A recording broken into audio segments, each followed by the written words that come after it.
The Brotherhood Shot Part 1. The Frozen Ridgeline. September 12, 1993. Sturgis, South Dakota. The annual motorcycle rally. 67-year-old Samuel Harrison, known to his brothers as Iron Horse, sits astride his 1986 Harley-Davidson Softail outside the veterans' tent. His gray beard catches the late afternoon sun. His leather vest tells stories in patches. Marine Corps emblem worn smooth by decades of wind. Korean War Service ribbon faded but proud. Iron Brotherhood Motorcycle Club, Atlanta, chapter stitched across the back in letters big enough to read from 100 yards away. The rumble of engines fills the air like thunder that never quite stops. Thousands of motorcycles. Thousands of veterans. Men who served. Men who bled. Men who came home changed. This is their pilgrimage. Their communion. Their church on two wheels under the vast Dakota sky. Sam watches the crowd with eyes that have seen things most men cannot imagine. His hands rest on the handlebars, hands that once held a rifle in temperatures cold enough to freeze flesh in minutes. Hands that modified that rifle with 75 cents of copper wire and changed the mathematics of war. Hands that shook with the hands of enemies who became brothers. Across the parking lot, an elderly man approaches, walking with a cane. Slow but deliberate, there is something in his bearing. Something military despite the civilian clothes. He is perhaps 5 years older than Sam. Gray hair, gray eyes, eyes that have also seen things. The man stops 10 feet away, studies Sam's face. Sam looks up. Their eyes lock. Recognition flashes like lightning across a summer storm. Instant, electric, impossible after 40 years, but undeniable. The man speaks, heavy accent, Russian, deep as the Siberian winter. Sergeant Harrison Frozen, Chosin, 1953.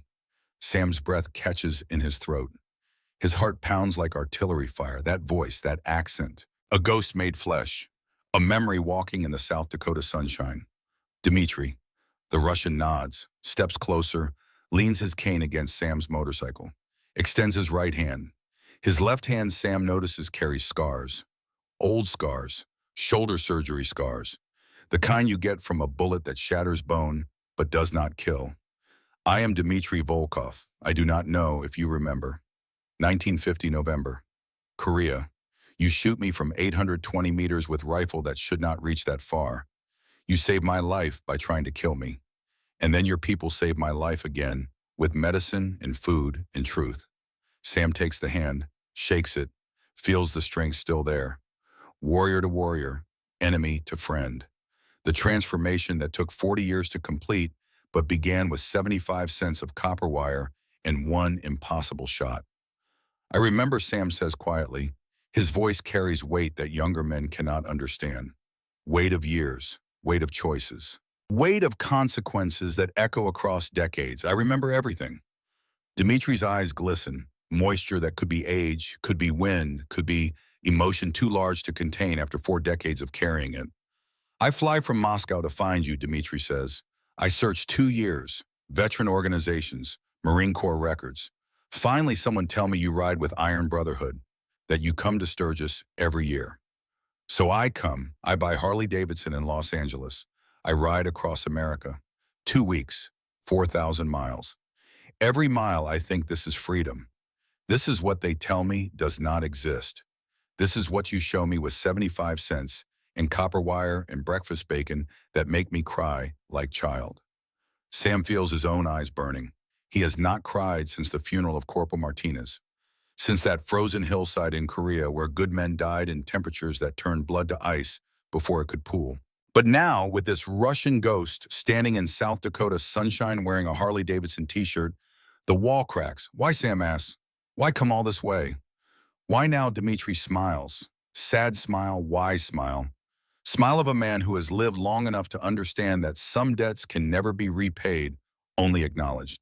Because I need to say thank you, Dmitri says simply. Thank you for not killing me. Thank you for showing me truth. Thank you for 75 cents that changed my whole life.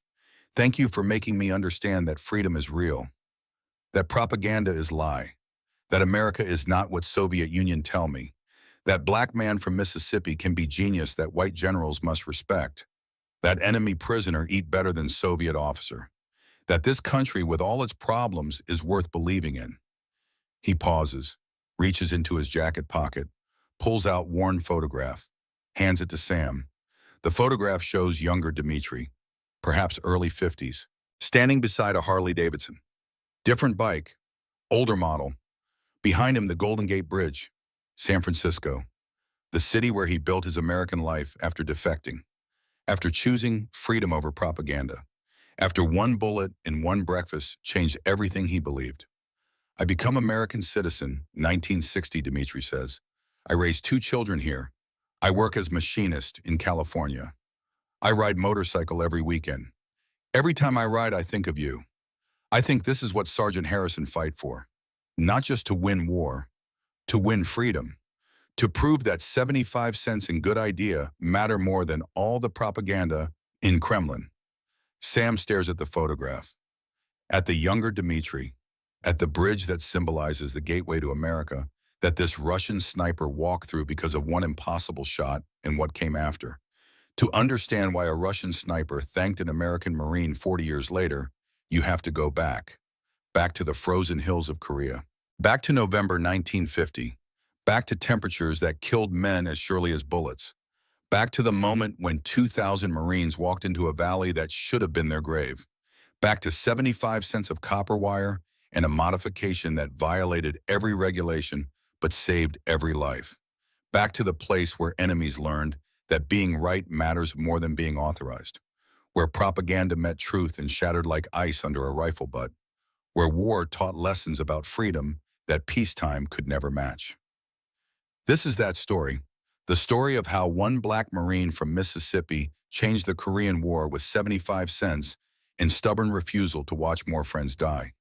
But it is also the story of what happened after that shot, when the enemy sniper survived, when he was captured, when he tasted American bacon for the first time and could not believe what he had been told about America was lies.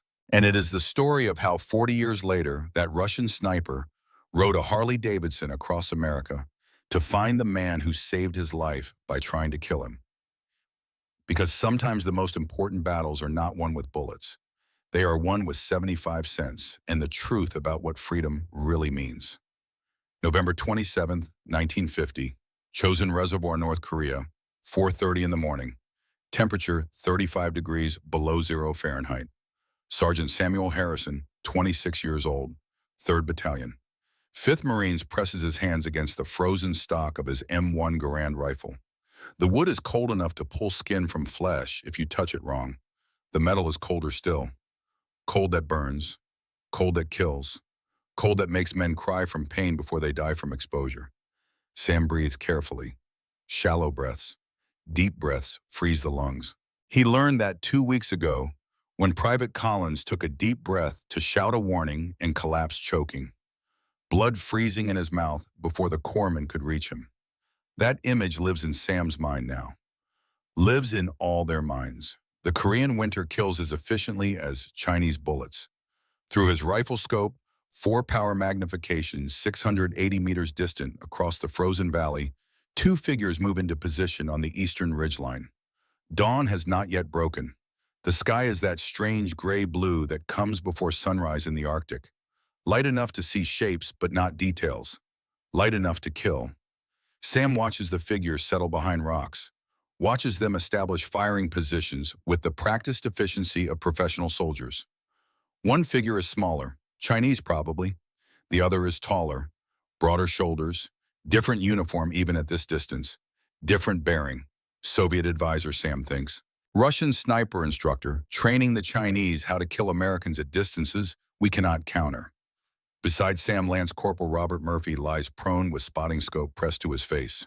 Murphy is 19 years old. Oregon farm boy, wiry build. Gift for reading wind that comes from growing up watching weather patterns that determined whether crops lived or died.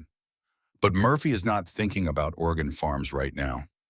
Murphy is thinking about Foster, about his previous spotter who died 3 weeks ago when a Chinese counter sniper put a bullet through his spotting scope and drove glass and metal fragments into his brain. Murphy has been afraid every day since, afraid to get close to another partner, afraid that caring means watching them die. Sam understands this fear, respects it, gives Murphy space to heal while maintaining the professional bond that keeps both of them alive. They are out of range, Murphy whispers. His breath condenses into ice crystals that fall like snow. Garan is good for maybe 500 yards in this cold. They have us by 200, maybe more. Sam continues watching through the scope, watches the taller figure the Soviets settle behind what can only be a Mosin Nagant rifle with scope, watches him adjust position, watches him scan the valley below where 2,000 Marines are preparing to begin withdrawal. The breakout from Chosin. The fighting retreat that will become legend if they survive it. That will become massacre if enemy snipers control the high ground. The 300-yard death gap. The distance where Soviet rifles can kill Americans who cannot shoot back. The distance that has already claimed 17 Marines in Sam's battalion alone since October. 17 good men who died helpless because their weapons could not reach the enemy that killed them. Sam knows these numbers intimately, knows them in the way you know the names of friends. Corporal Martinez, Private Davis, 15 others whose faces visit him when sleep will not come. 15 ghosts who whisper the same question night after night. Why did we have to die waiting for the Pentagon to authorize new weapons? Not today, Sam says quietly. His voice carries certainty that Murphy has not heard before. Not anymore. Sam reaches into his pack, pulls out his M1 Garand. But this Garand is different. Around the gas port, the small opening where expanding gases are bled off to cycle the action, crude copper wire is wrapped tight. 75 cents worth of hardware store electrical wire. Simple modification that restricts gas flow, forces more pressure behind the bullet, increases velocity, extends range. Theory borrowed from physics books that a black science teacher in Mississippi gave to a sharecropper's son who was not supposed to have access to advanced education. Theory proven in midnight testing that nearly got Sam court-martialed. Theory that jammed the rifle completely on the first shot before Sam adjusted the wire tension and made it work. Theory that might save 2,000 Marines today, or might jam at the critical moment and get Sam killed. Calculated risk. But compared to watching more friends freeze to death in a valley controlled by enemy snipers, risk seems acceptable. You are actually using that thing. Murphy's voice rises with stress.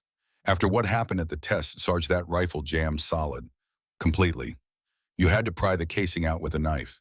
Sam loads the modified Garand, 8-round aim block clip, the distinctive ping of metal sliding into the receiver, the sound every American infantry soldier knows, the sound that tells enemy snipers you are vulnerable during reload. Watch me, Sam says.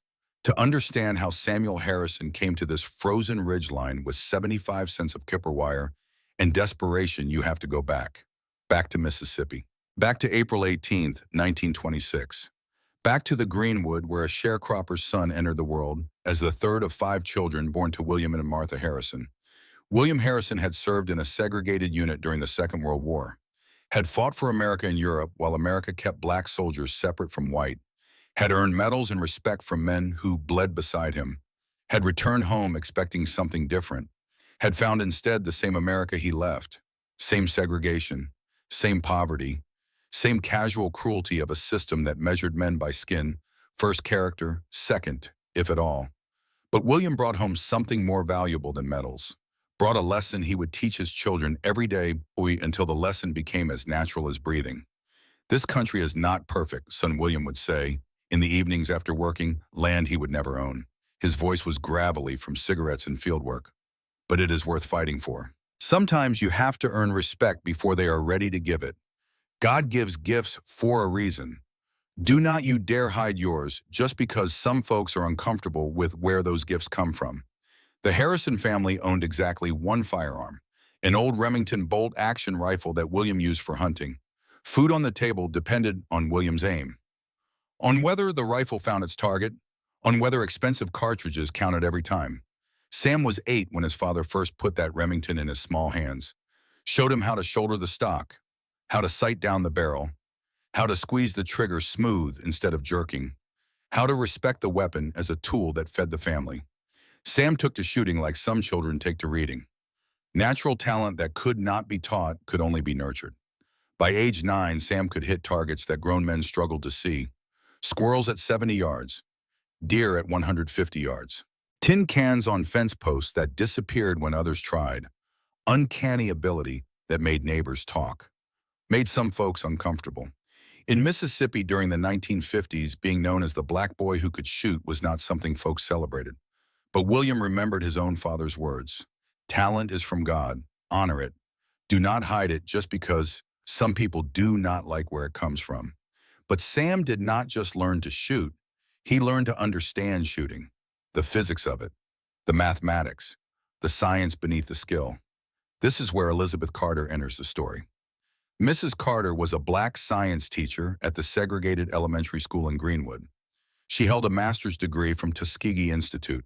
She taught in a school that received textbooks after white schools finished with them, taught with equipment outdated and inadequate. But Mrs. Carter kept a personal library, advanced physics textbooks, mathematics books beyond the standard curriculum. Knowledge supposedly not meant for colored schools. One afternoon in 1939, 13-year-old Sam stayed after class, asked Mrs. Carter why bullets dropped when you fired a rifle, why you had to aim high to hit distant targets, why wind pushed bullets sideways. Mrs. Carter made a decision that afternoon, a decision that violated unwritten rules, a decision that would echo through decades and save thousands of lives in a war not yet started. She gave Sam advanced physics textbooks, explained gravity and air resistance and ballistic coefficients, taught him the mathematics of projectile motion, taught him that understanding why things work is power no one can take from you, not poverty, not segregation, not a system designed to limit what you could become. That woman changed my life, Sam would say decades later, when Colonel Patterson finally documented the story that had been erased from official records. She showed me that knowing the science of something, really understanding why things work, that is power. They cannot take even when they take everything else. Sam devoured those textbooks, read by kerosene lamp because the family could not always afford electricity, worked equations on scrap paper, applied principles to shooting, began to understand the rifle not as a mysterious tool, but as a machine governed by physics, a machine that could be understood, modified, improved, if you knew the principles beneath the surface. High school graduation arrived in 1944. Sam stood at a crossroads faced by many young black men in the Mississippi Delta, factory jobs in northern cities, following his father into sharecropping that crushed bodies and spirits. Limited options defined by geography and history and skin color. But President Truman had integrated the military. The Korean War was over, but Cold War tensions meant the services needed men. Recruiters promised training, promised a chance to serve, promised a pathway beyond cotton fields and segregation and limits placed by others. Against his mother's wishes, but with his father's quiet blessing, Samuel Harrison enlisted in the United States Marine Corps in January 1948, 18 years old, carrying everything he owned in one bag, carrying physics knowledge that would save thousands, carrying his father's lesson about earning respect, carrying his teacher's lesson about power that cannot be taken, carrying the understanding that being right sometimes matters more than being authorized. Parris Island, South Carolina, February 1948, Recruit Training Depot, where the Marine Corps transformed civilians into warriors, where drill instructors broke down everything you thought you were and rebuilt you as a Marine. For any recruit, Parris Island was crucible. For black recruits in 1948, integration was coming, but not yet reality. The old ways still dominated. Integration would become law later that year, but culture would take far longer to change. Drill instructors were merciless to everyone, but some more than others. White recruits from southern states brought prejudices from home.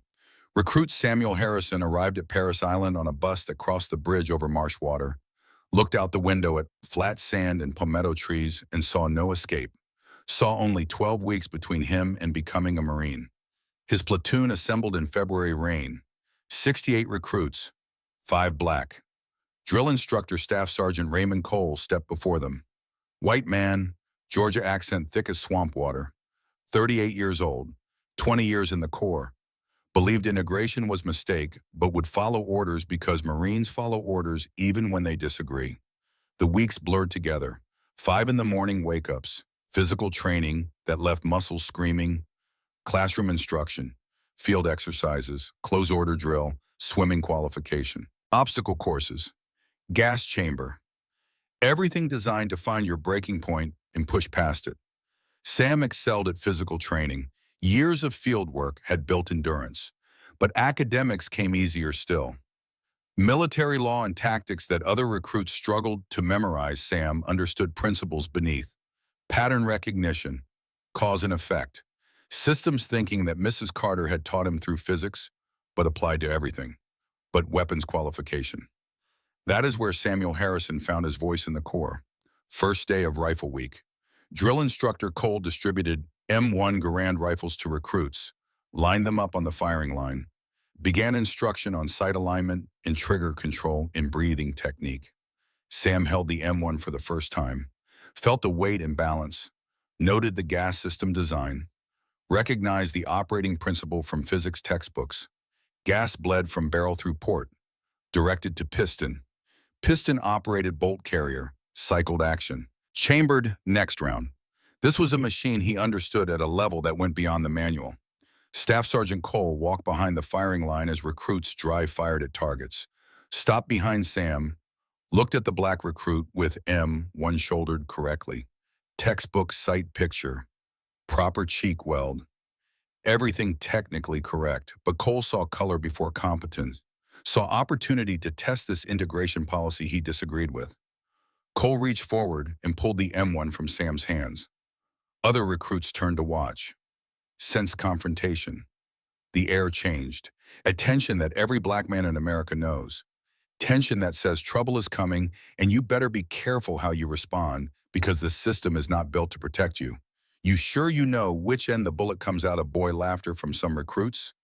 Nervous silence from others. Test disguised as joke.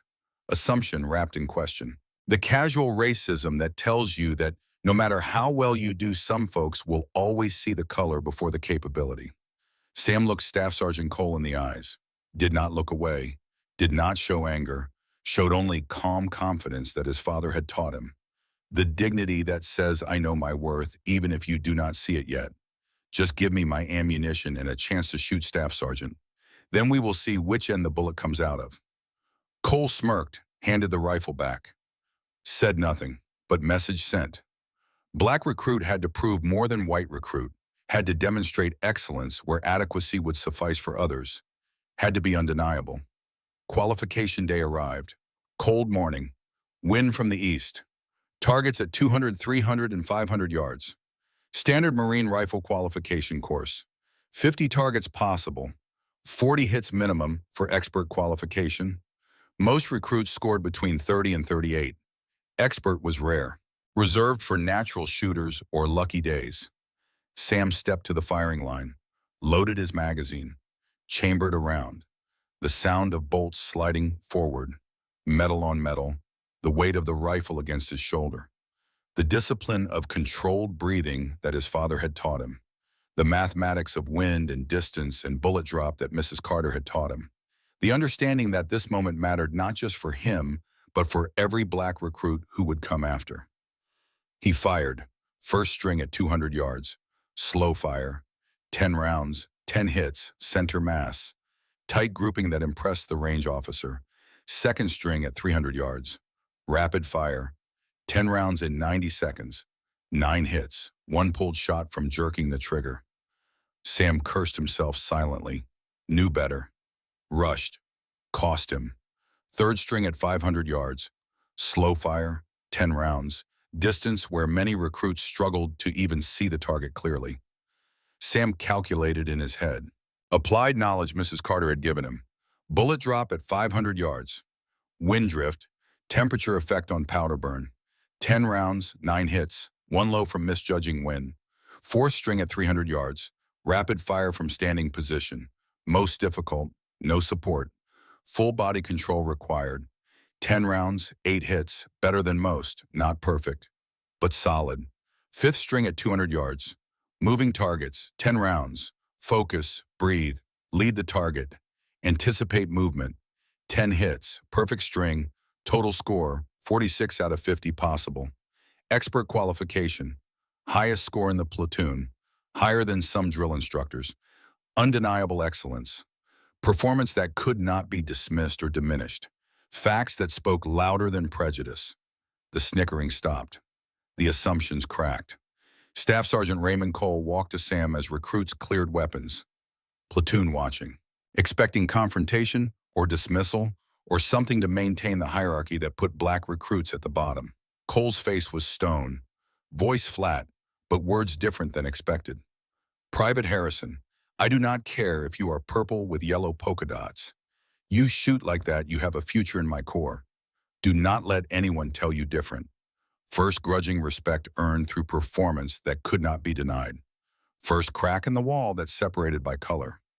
Not acceptance, not friendship, but acknowledgement. A start. Sam qualified expert marksman, finished basic training with honors, received orders to infantry training. But when his scores were submitted for Scout Sniper School consideration, something happened that Sam would not learn about for weeks. The Scout Sniper program took the best shooters and made them deadlier. Elite program. Specialized training. Advanced techniques. In 1948, the program had exactly 0 black Marines. Sam's scores warranted invitation, but invitation never came. File disappeared in administrative process. Name overlooked in selection.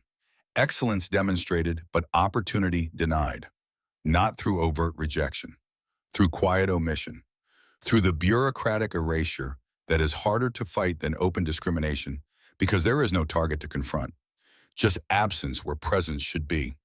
Sam was assigned to Standard Infantry Unit, 3rd Battalion, 5th Marines, would serve with distinction, would excel at every task.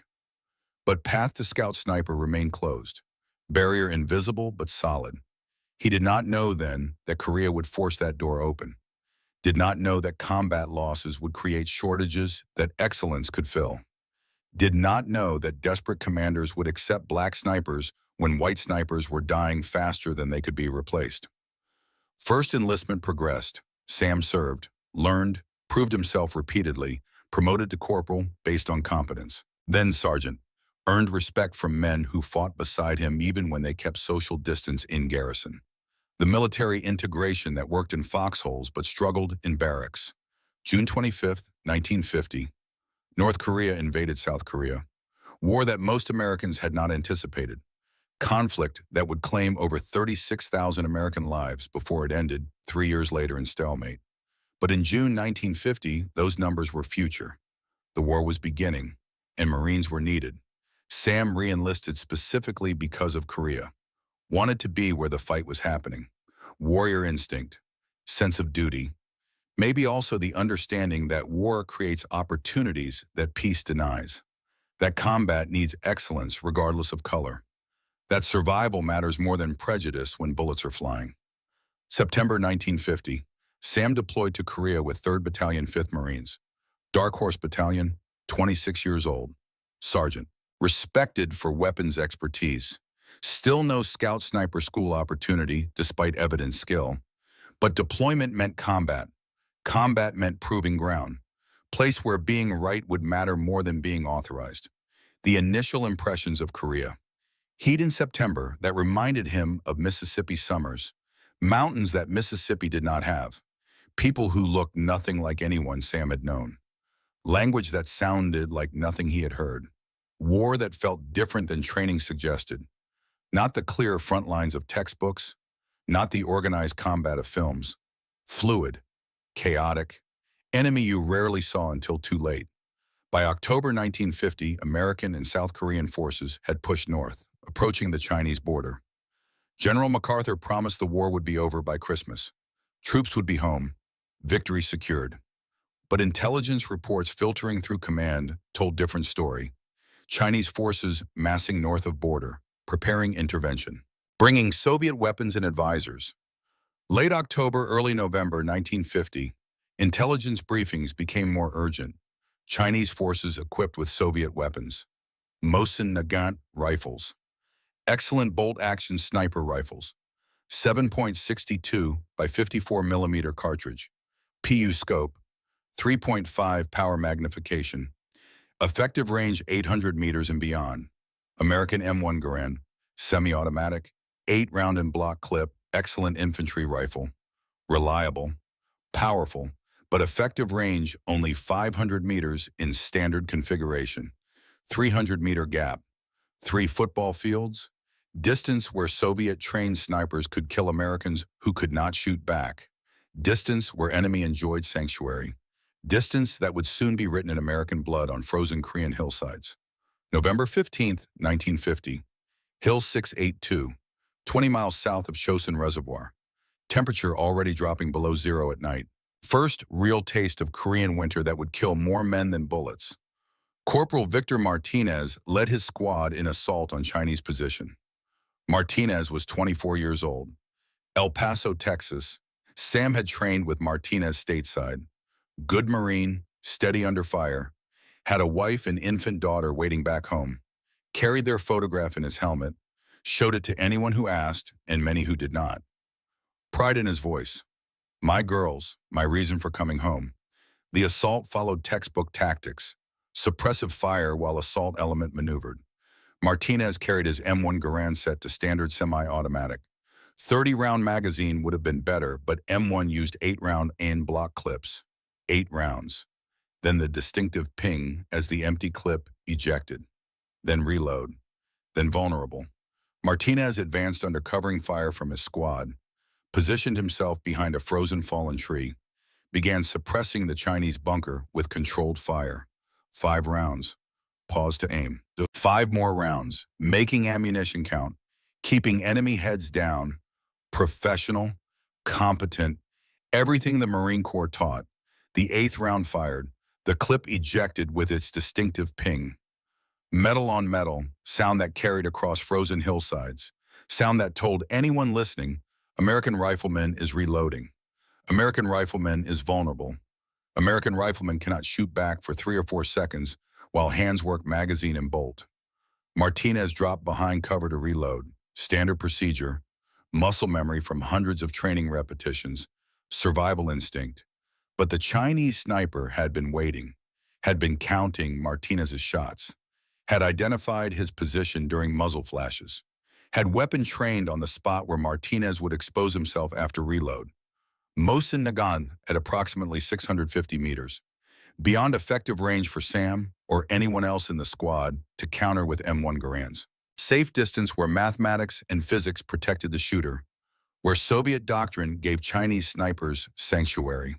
Martinez exposed himself for 3 seconds during reload, popped up to resume firing. 2 shots from the distant Mosin Nagant. Reports like cracks of breaking ice. First round hit Martinez in the upper chest. Second, hit his neck. Massive trauma. Arterial damage. Blood that should pump but instead sprays. Martinez dropped behind the tree trunk, clutched at his throat, blood pulsing between his fingers, freezing almost immediately in the sub-zero temperature, red ice forming on his uniform, on his hands, on the ground beneath him. Corpsman reached Martinez within 30 seconds, applied pressure, called for medevac, but damage was catastrophic. Major vessels severed, blood loss already critical. In the warmth of a field hospital, maybe Martinez lives. On a frozen Korean hillside 650 meters from help, Martinez had minutes. Sam reached Martinez within a minute, held him while life drained away.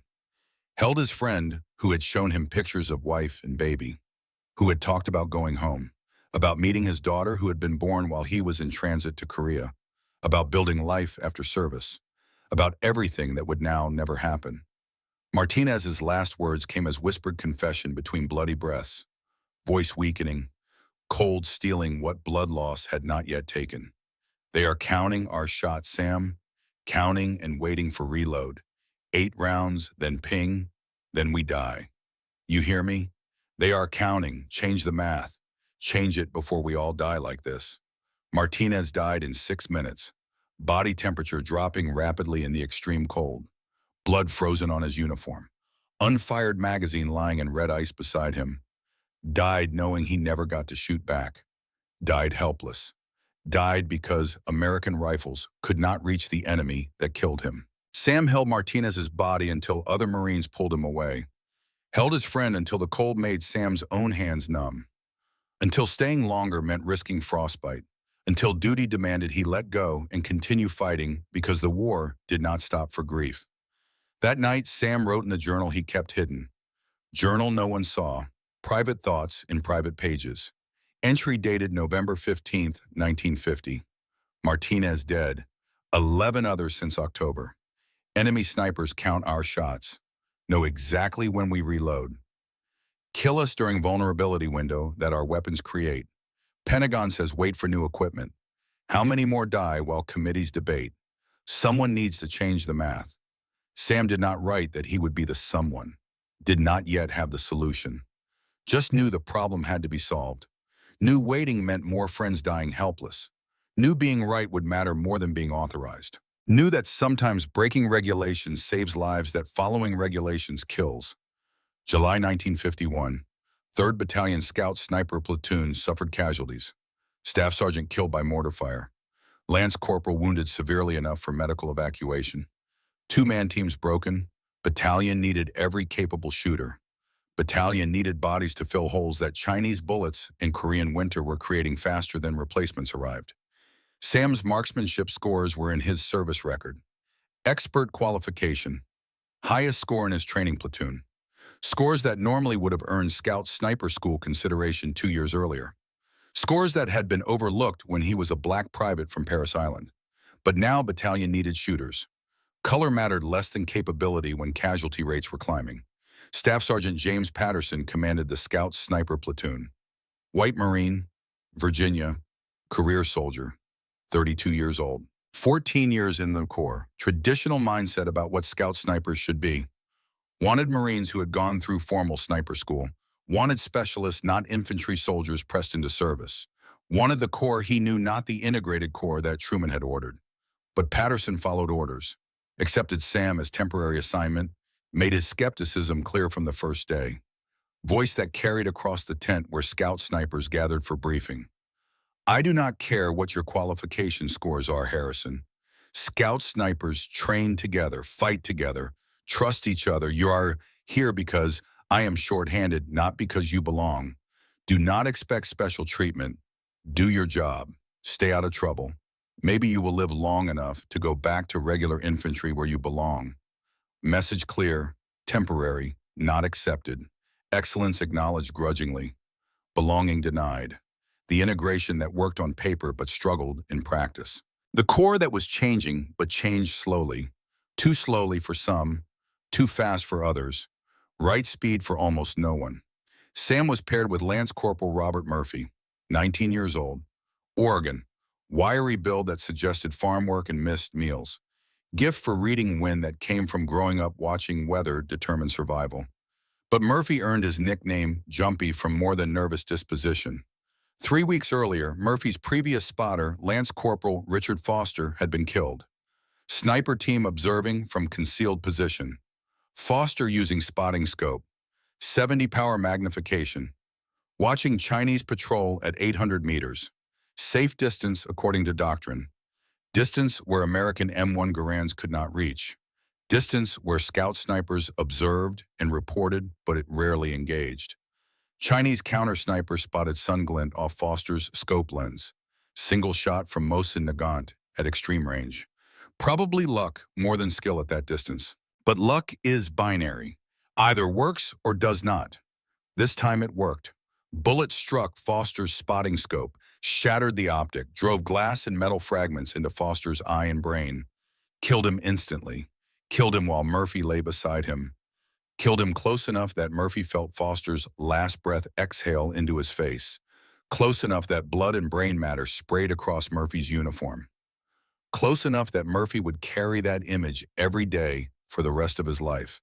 Trauma that stays in bone marrow, that replays in nightmares, that makes sleep dangerous because dreams betray you. Murphy returned to duty after 72 hours because the Marine Corps did not have luxury of extended psychological recovery. You grieved fast and got back to work, or you broke completely. Murphy chose not to break, but something inside remained fragile, cracked if not shattered. Fear of losing another partner.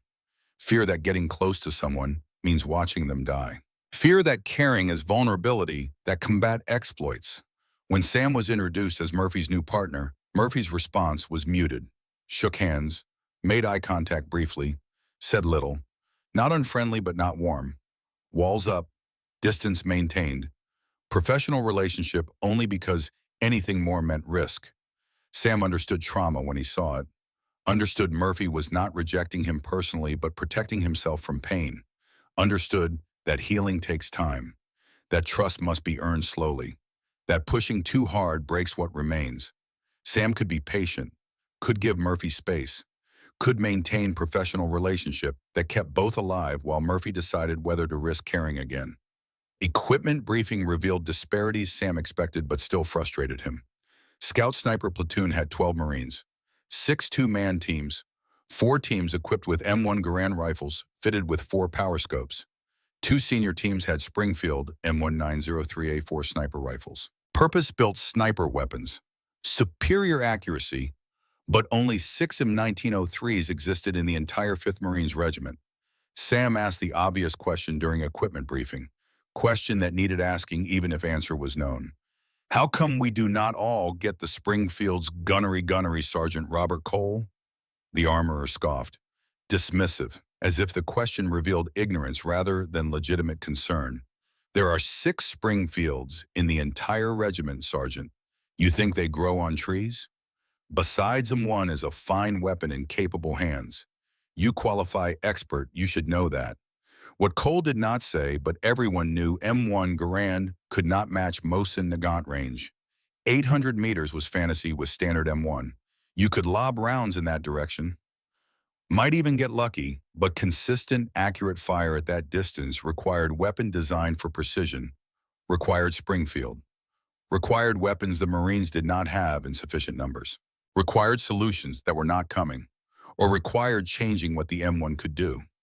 That evening, Sam stared at his assigned M1 Garand, disassembled it on his bunk in the tent he shared with Murphy and 4 other Marines, examined every component, studied the gas system with attention he had not previously applied, not just maintaining it, understanding it, seeing it not as fixed object, but as puzzle that could be solved. The operating principle was clear. Gas bled from barrel through port, directed to cylinder that pushed piston. Piston operated bolt carrier, cycled action, chambered next round, system calibrated for reliability across wide range of conditions, prioritized function over maximum performance, worked in desert heat and Arctic cold, worked dirty and clean, worked when other rifles failed, but worked within limits that enemy snipers were exploiting. Maximum performance was what Sam needed now. Needed bullet to go faster, travel farther, retain energy at extreme distance. Needed to close that 300-meter gap that was killing Marines. That had killed Martinez and 11 others. That would kill more unless someone changed the mathematics. Physics from Mrs. Carter's textbook surfaced in Sam's mind. Principles learned by kerosene lamp in Mississippi colored school. Knowledge that was supposed to be beyond him. Knowledge that would now save thousands if he could apply it correctly. More energy behind bullet equals higher velocity. Higher velocity equals flatter trajectory. Flatter trajectory equals longer effective range. Simple physics. The question was how to get more energy behind the bullet. The gas system was bleeding energy to operate the action. Energy that could be pushing the bullet if it were not being diverted. What if that bleed could be restricted? What if more energy stayed behind the bullet? What if the rifle could be made to perform beyond its design specifications by understanding the physics it operated under? Theory formed. Elegant in simplicity, dangerous in execution, violated every regulation in the Marine Corps Manual for weapons maintenance, risked damage to the weapon, risked catastrophic failure, risked court-martial for destruction of government property. But compared to watching more Marines die helpless because their weapons could not reach the enemy that was killing them, the risk seemed acceptable, seemed necessary, seemed like being right even when unauthorized. Sam needed copper wire, needed 75 cents, needed one night to prove his theory, needed willingness to violate every regulation if it meant men would stop dying from ghost rounds fired by enemy they could not counter.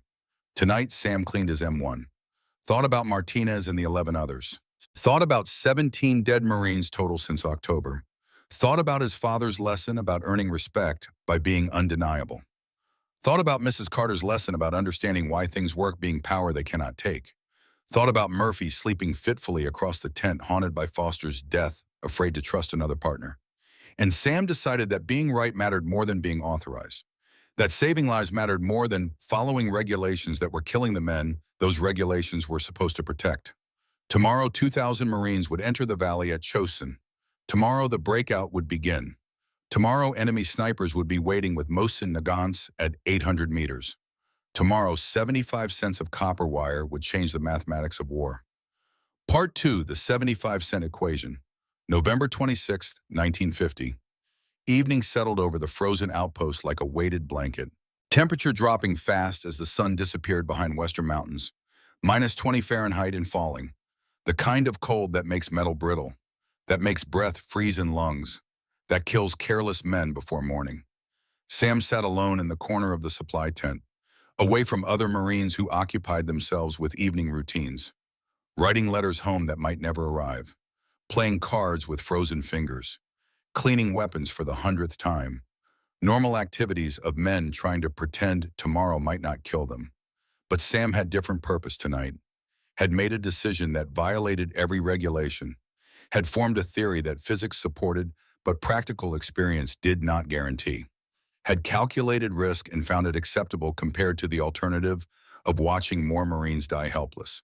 He needed copper wire, needed material simple enough that any hardware store carried it in stock, specific gauge, specific length, specific purpose that he could not explain to anyone who might ask questions that complicated things.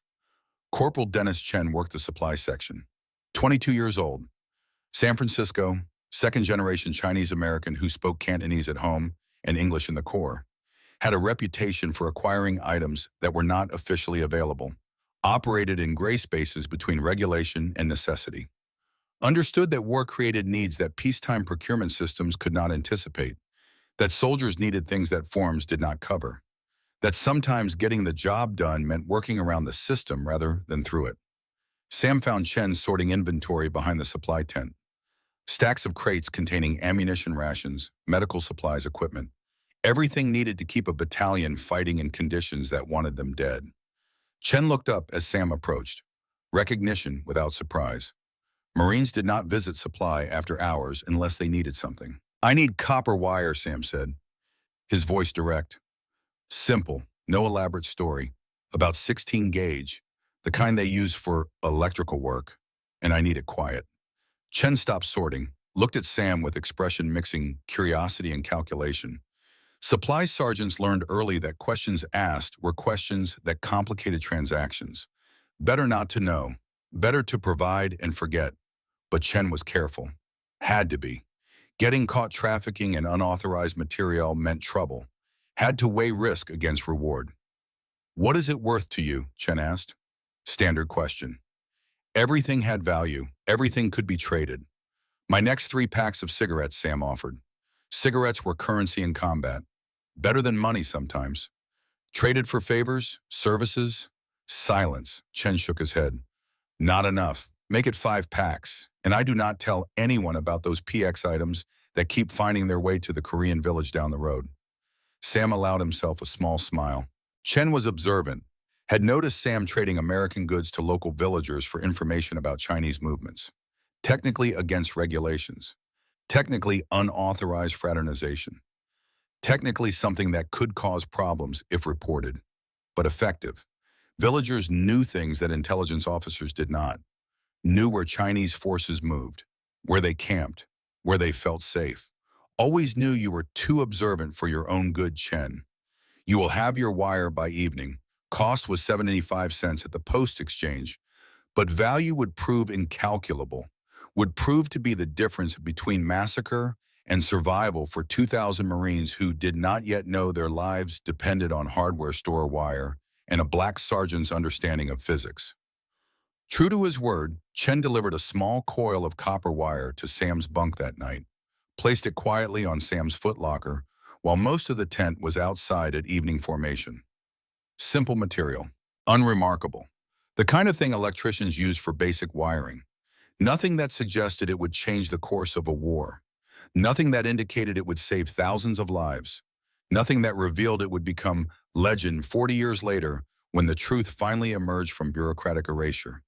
While the rest of the platoon settled into evening routines, Sam retreated to an isolated corner of the outpost, brought his M1 Garand, brought the wire, brought small tools from his cleaning kit, brought knowledge that Mrs. Carter had given him decades earlier about how physics governed everything from falling apples to flying bullets.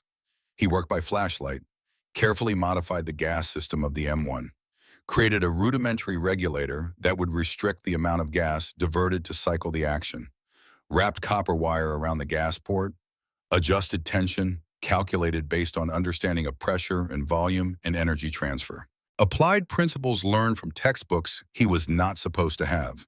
Used knowledge that segregated schools tried to deny him. The theory was sound.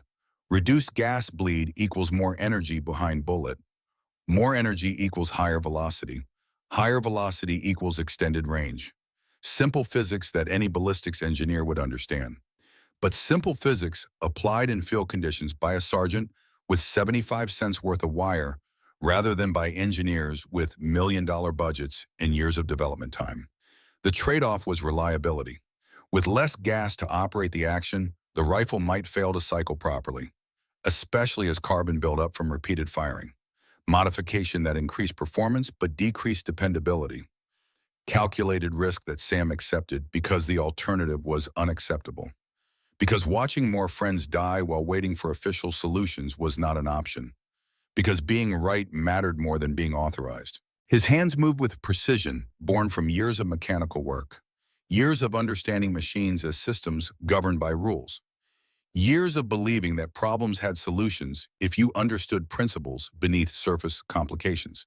Years of being told he could not do things and proving those limitations false through competence that could not be denied.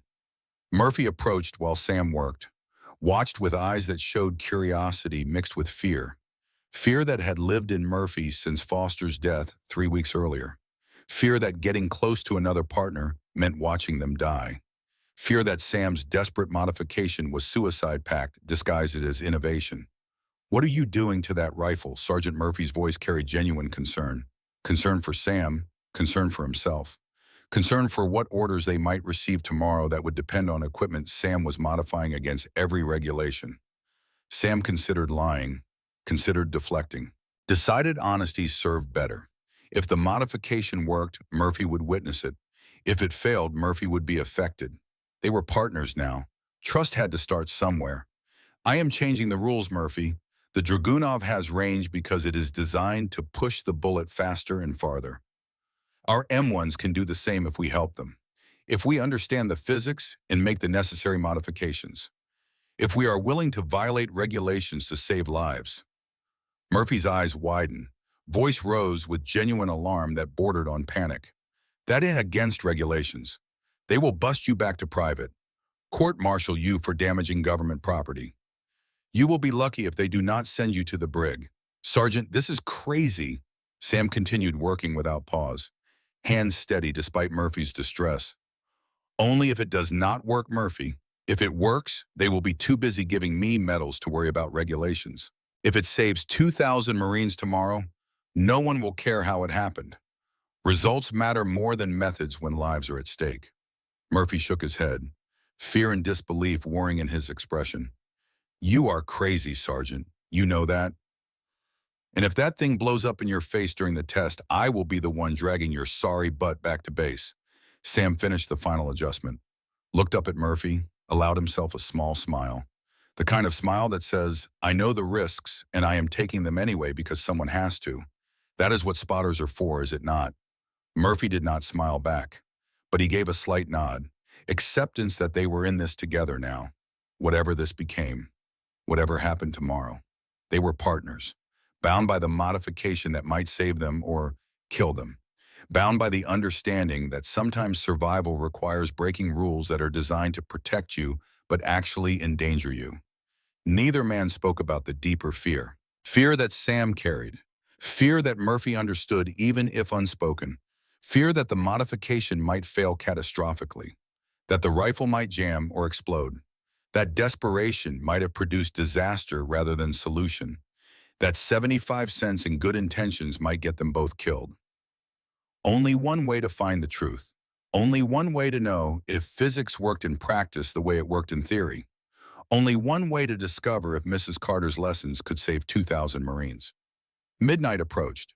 The outpost settled into uneasy quiet broken by distant artillery and closer insect sounds that somehow survived even in the Korean cold. Guard duty changes every 4 hours. Sentries walking perimeter. But most Marines asleep or trying to sleep despite the temperature that made rest difficult. Sam made a decision that combined necessity with risk. Could not go into combat without testing the modification. Could not test on the official range with unauthorized equipment. Could not risk questions from officers who might stop him before he could prove the concept. Needed somewhere quiet, somewhere no one asked questions, somewhere failure could happen without witnesses who would report it. He found Murphy preparing for sleep, shook him gently. Murphy woke instantly. Combat reflex. Sleep light enough that any touch triggers full alertness. Get your gear. We are going for a walk. Murphy sat up, confusion mixed with apprehension. Now, middle of the night, Sergeant, if Patterson catches us outside the wire without authorization, cannot test this on the base range, Sam interrupted. Need somewhere quiet, somewhere no one asks questions about why a rifle sounds different. Need to know if it works before I take it into combat. Murphy understood immediately, started gathering equipment, fear evident in his movements, but loyalty stronger than fear. Could not abandon another partner. Even when terrified, even when convinced this was insane, even when every instinct screamed to refuse, they moved through darkness to a remote firing position 2 kilometers from the outpost. Place where sound would not carry to main base. Place where failure could happen without witnesses. Place where, if the rifle exploded and killed Sam Murphy, could claim they were on authorized patrol. Could lie to protect a dead man's reputation. Murphy whispered urgently as they walked through frozen night, breath condensing into ice crystals that fell like snow. Sergeant, this is insane. If anyone finds out we are out here testing unauthorized modifications in the middle of the night during wartime without permission, Sam cut him off gently.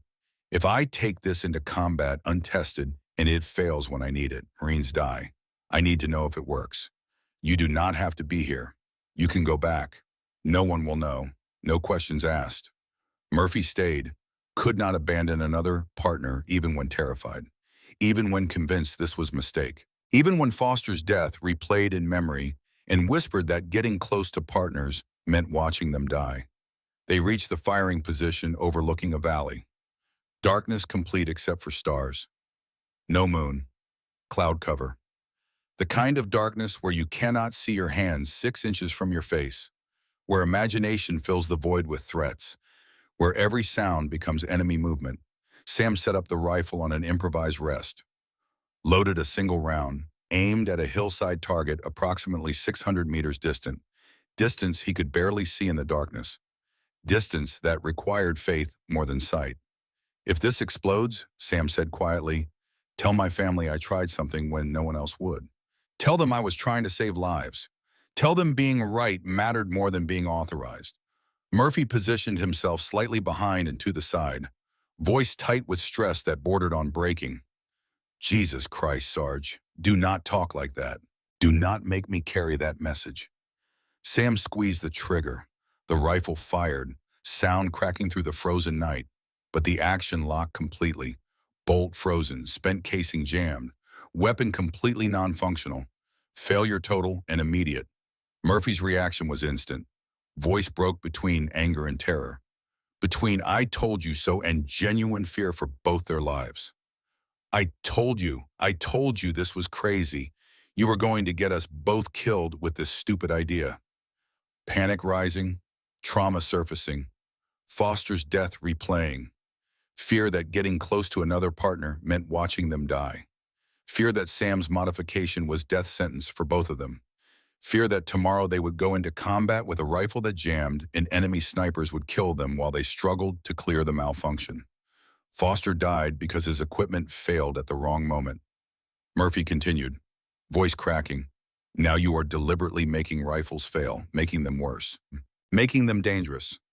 Sam worked calmly to clear the jam, used his knife to pry the stuck brass from the chamber. Examine the wire modification in the dim light. Too much restriction, too little gauge reaching the operating system. Simple adjustment needed. Mathematical problem with mathematical solution. He adjusted the wire tension, allowed more gas to bleed through, created more clearance for pressure to cycle the action, changed the ratio based on understanding of what had just failed and why it had failed. One more try, Sam said quietly. Just one more. I know what went wrong. I can fix it, Murphy protested, voice rising. No, you proved it does not work. Leave it alone. We go back, we tell Patterson, we let the armorers figure this out. We do not get court-martialed for destroying government property in the middle of the night. Sam ignored the protest, loaded a second round, aimed at the same hillside target, squeezed the trigger. This time the action cycled, sluggish, reluctant, but functional. Bolt moved rearward, ejected the spent casing, chambered a fresh round if the magazine had contained one. Not perfect, not smooth, but it worked. Murphy stared, disbelief evident even in darkness. It worked. Barely. And it will get worse with carbon buildup. Sarge, this thing is going to fail in combat. But it's cycled, Sam replied. That is the start. That is proof the physics works. Now I know the wire tension needed. Now I can refine it. Sam loaded a third round, fired again. Action smoother. Still not perfect. Still showing resistance. But improved from the second attempt. Learning curve compressed into minutes. Trial and error conducted in frozen darkness while time ran out. He loaded a fourth round, aimed at a target 650 meters distant, beyond normal M1 effective range. Distance where a hit would validate the theory completely. Distance that would prove 75 cents could close the gap that was killing Marines. Sam fired. Through his rifle scope, Murphy confirmed impact, voice changing from fear to dawning realization to something like awe. Holy. You hit it. 650 meters. M1S cannot do that. Should not be able to do that. But you just did it. Sam examined the rifle carefully. Gas system hot, even through gloves. Carbon already beginning to build around the modification. Action would continue degrading with use. Physics and chemistry working against him. Maybe 10 shots before complete failure. Maybe fewer if the carbon buildup accelerated in the extreme cold they would face tomorrow. But 10 shots might be enough. 10 shots might close the 300-meter gap. 10 shots might keep enemy snipers from massacring 2,000 Marines in the valley. 10 shots might change the war. Murphy's voice changed, fear mixed with dawning realization of what they had just accomplished, what it meant, what tomorrow would bring. You just hit a target at 650 meters with a weapon that should not reach that far. Tomorrow you are actually going to use this in combat, against enemy snipers who think they are safe at 800 meters. Tomorrow 2,000 Marines enter the valley, Sam confirmed. Tomorrow Chinese snipers will establish positions at 800 meters. Tomorrow this modification either saves lives or gets me killed trying. Those are the only two options I see. Pause. Wind cutting through the darkness. Cold that made thinking difficult. But Murphy asked the question that mattered. What if it jams like that first shot? What if you need it and it fails completely? What if you are lining up a shot and the action locks and you are helpless? Then I die knowing I tried something instead of watching more Marines die while I followed orders that do not work. I die knowing I was right even if I was not authorized. I die knowing being right matters more than being safe. Long silence. Murphy processing Sam's words. Processing the commitment. Processing the certainty that bordered on fatalism. Understanding that Sam had made peace with risk, had calculated that being right mattered more than being alive. You are either the bravest man I have ever met or the craziest, Murphy said quietly. Have not decided which, maybe both. Sam allowed himself a slight smile despite the cold. You still with me tomorrow, Murphy hesitated. Old fear warring with new trust. Foster's death warning him that caring meant pain. Sam's conviction pulling him toward partnership. Moment of decision that would define both their lives. Yeah, Murphy finally answered, voice carrying conviction that surprised both of them. Yeah, I am with you. Someone has got to spot for the crazy black sergeant who thinks he is smarter than the Pentagon. Someone has to watch your back when this thing works. and someone has to drag you back if it fails. Small smile despite fear. First real trust forming between partners who had been strangers days ago. Trust forged not in combat yet, but in frozen darkness, testing unauthorized modifications that might save thousands. They returned to the outpost in darkness. Neither spoke of the test, neither mentioned the failure or the success. Just carried knowledge that tomorrow would prove whether 75 cents of copper wire could change the mathematics of survival, whether physics could beat bureaucracy, whether being right could overcome being unauthorized. November 27th, 1950. Dawn briefing at 0500 hours, temperature minus 30 Fahrenheit and falling. The coldest morning yet. Cold that made weapons malfunction. That made men question if they would survive until noon. Captain Michael Foster stood before assembled sniper teams, maps spread on a field table that wanted to blow away in the wind, intelligence reports fresh from overnight reconnaissance, steam rising from his coffee in the frozen air, face showing strain of command in conditions that killed as efficiently as enemy fire. Listen up. Elements of 7th Marine Regiment are withdrawing through Death Valley starting at 0800. Approximately 2,000 Marines transiting over the next 24 hours. Chinese forces control the surrounding ridges. Your job is to provide overwatch and early warning.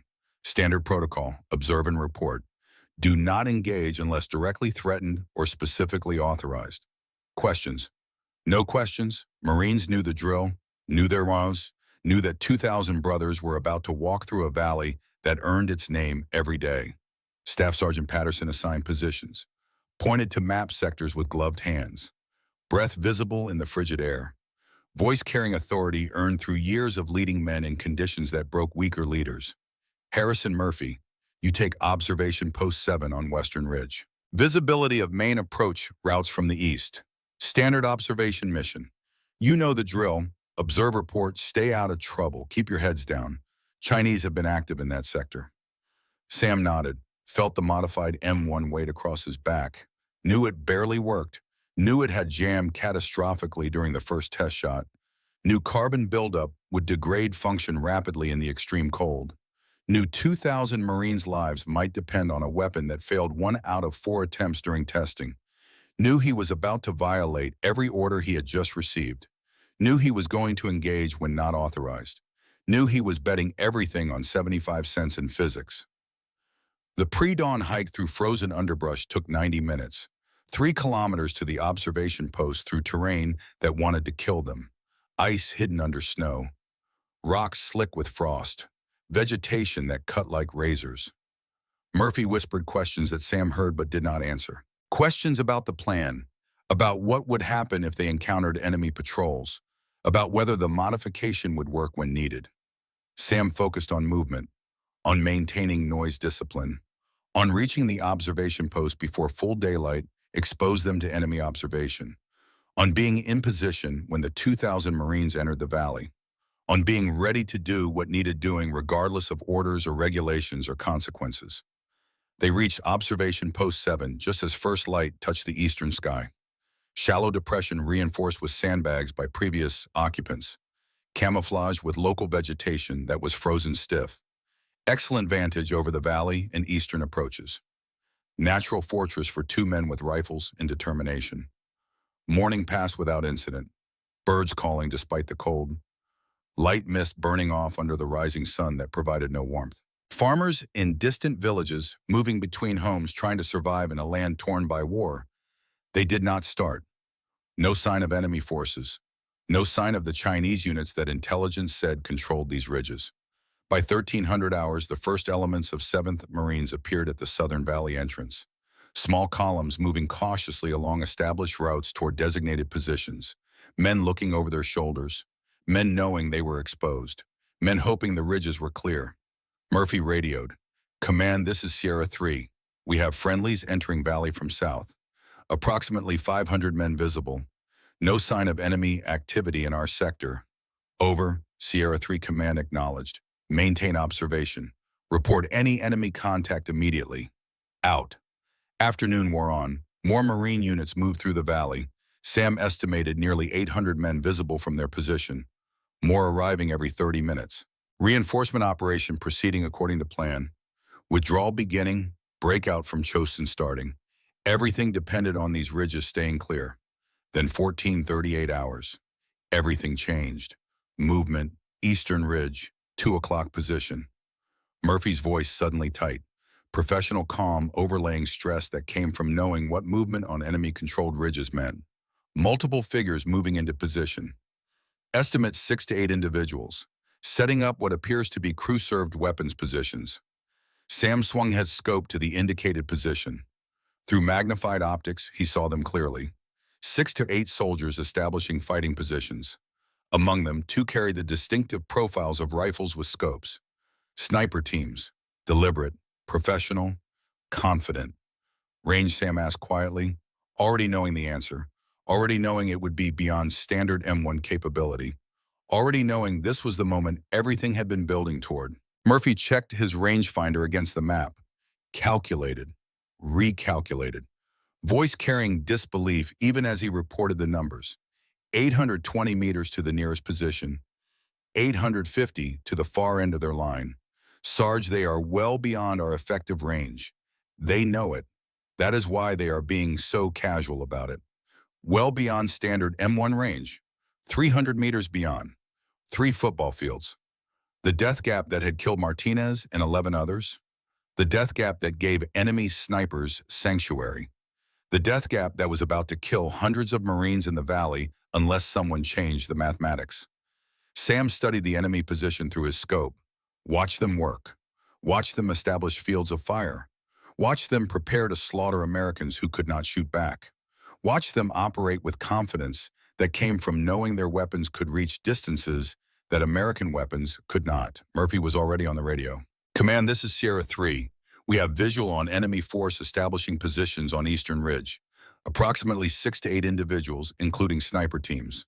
Request permission to engage. Over. The radio crackled with response. Command's voice carrying surprise, skepticism, confusion about why a sniper team would request permission to engage at a range they should not be able to reach. Sierra 3. Negative on engagement. Range is beyond your capability. We are scrambling air support. Maintain observation and provide updates. Do not repeat, do not attempt to engage. Out. Murphy looked at Sam. Frustration evident. Anger building. Air support minimum 20 minutes out. Sarge, those Marines in the valley, they are walking into a killing zone. 800 men exposed, no cover. Perfect targets for snipers who can hit them from range they cannot counter. Sam understood the orders, understood the logic. Understood that command believed engagement was impossible because standard M1 Garands could not reach 820 meters. Understood that following those orders meant watching Marines die.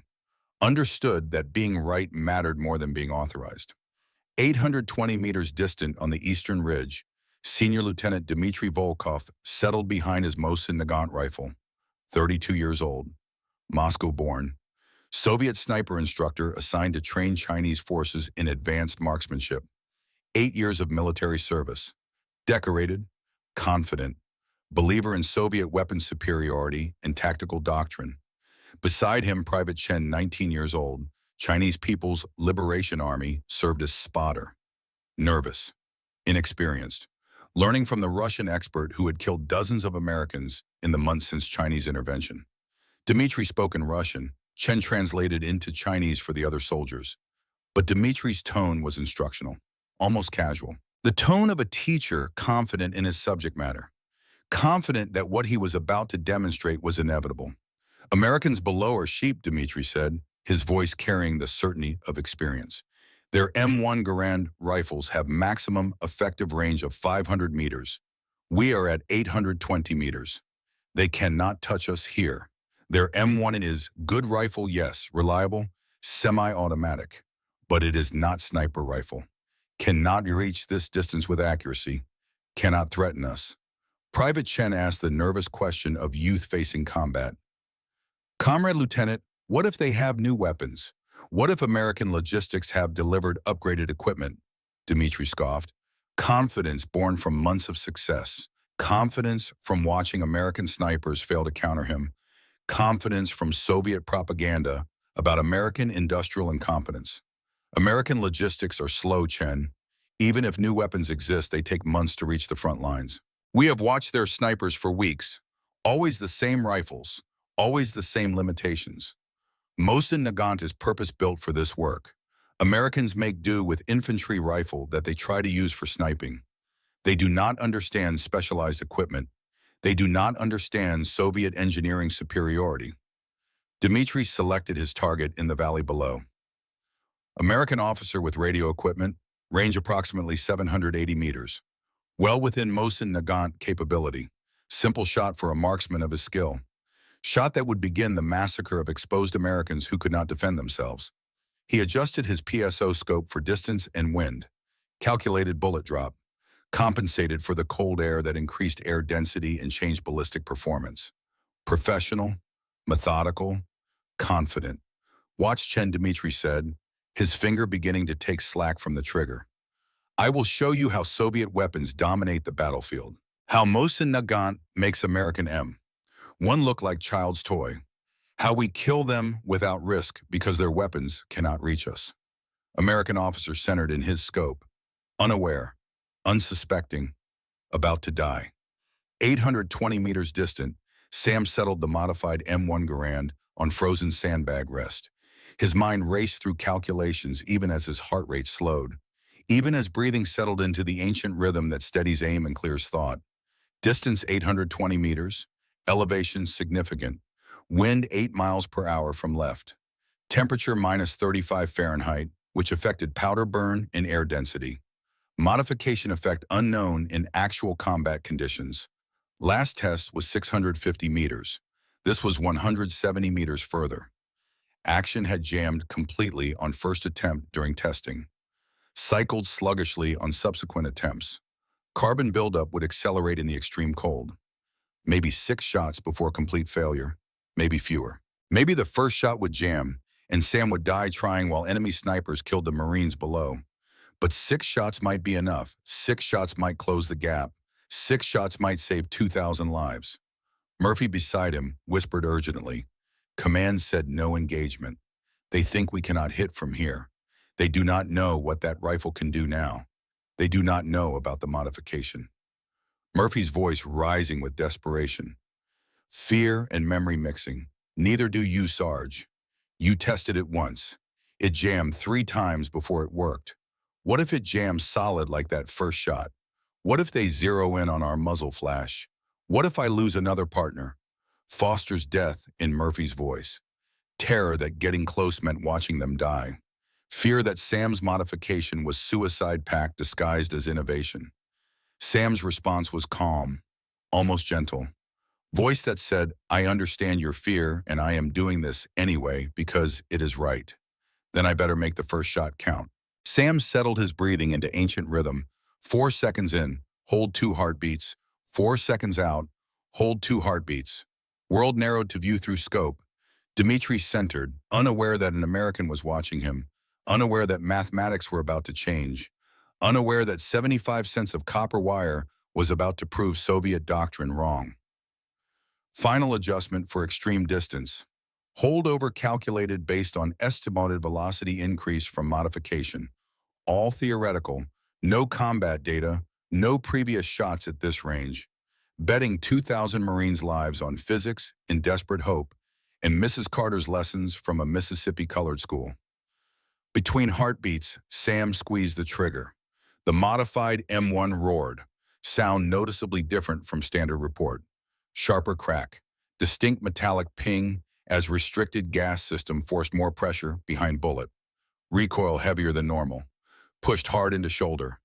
Action cycled but noticeably stiffer than standard. Bolt barely chambered next round. Through the scope, Sam watched. 2 to 3 second bullet flight at this distance. Watched trajectory. Watched impact.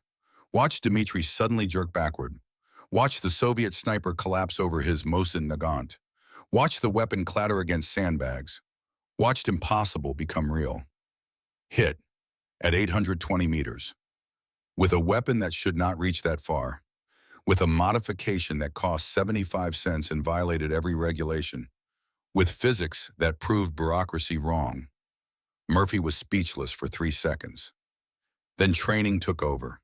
Then realization hit. Then voice mixed disbelief with awe. Hit. Target down.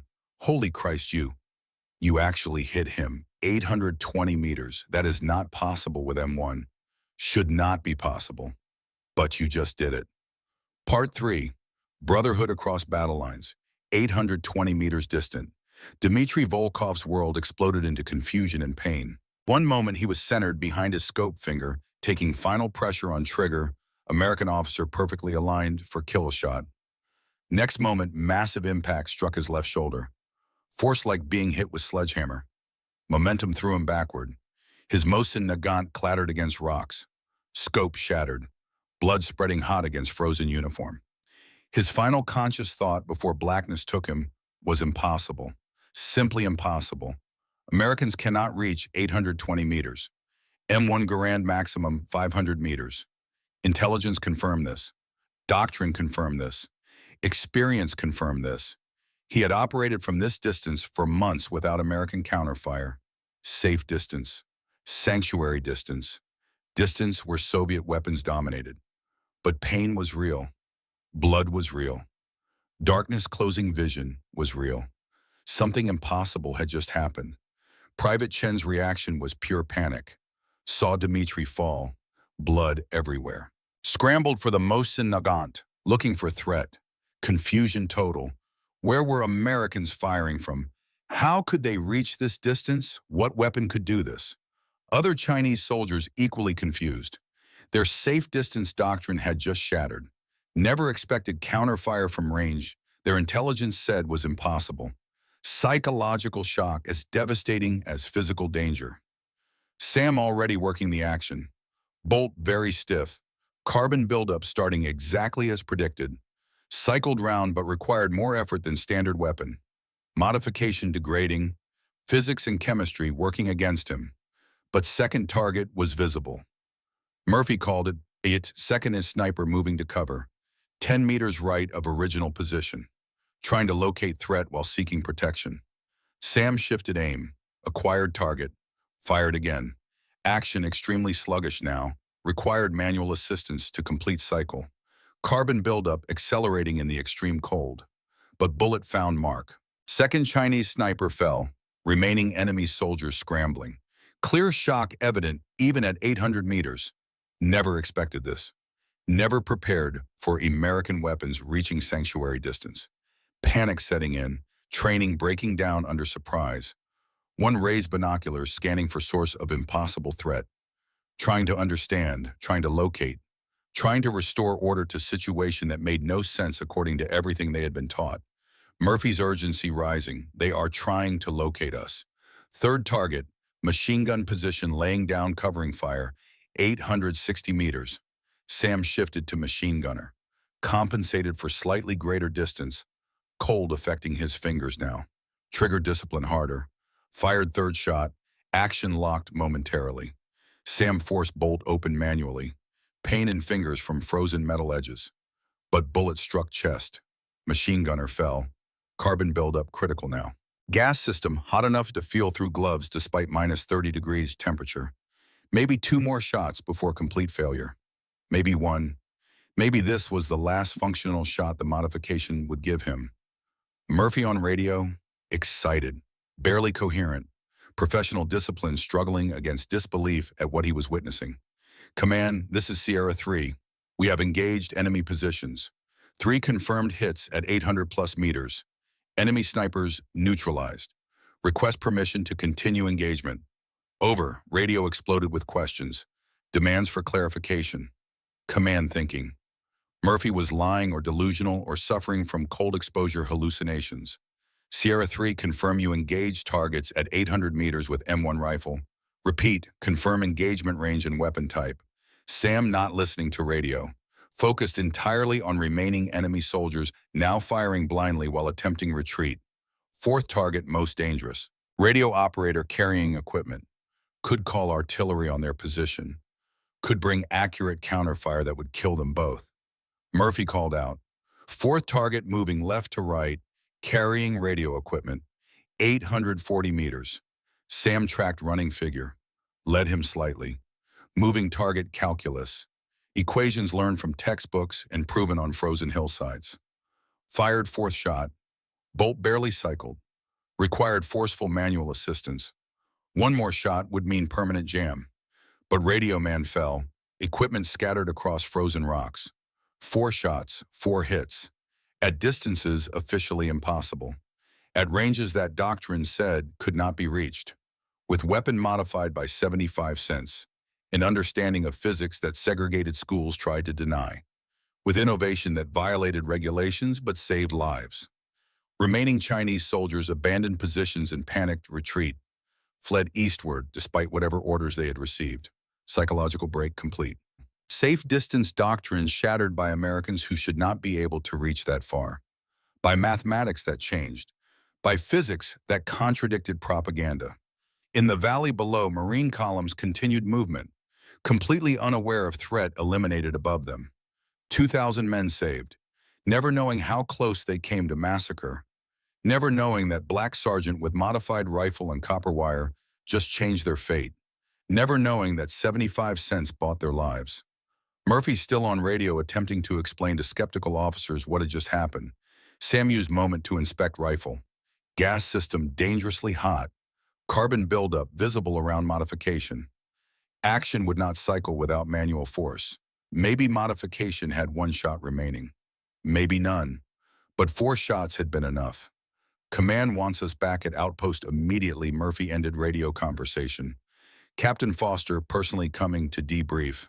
And Sarge, he does not sound happy. He sounds confused and angry, and I think maybe a little scared of what just happened. Did you tell them about the hits? Yeah. They did not believe me, said it is not possible to hit targets at that range with M1, said we must be mistaken about distance, said thermal effects or something made us see things wrong. Did you tell them about the modification? Murphy hesitated. No. Figured that was your story to tell. Besides, they will see it soon enough when they look at your rifle. Return to combat. Outpost Eagle was tense. Word had spread quickly through that mysterious communication network that exists in military units. Crowd gathered outside command bunker. Marines wanting to see the sniper team that claimed impossible shots. Wanting to see the rifle that should not work.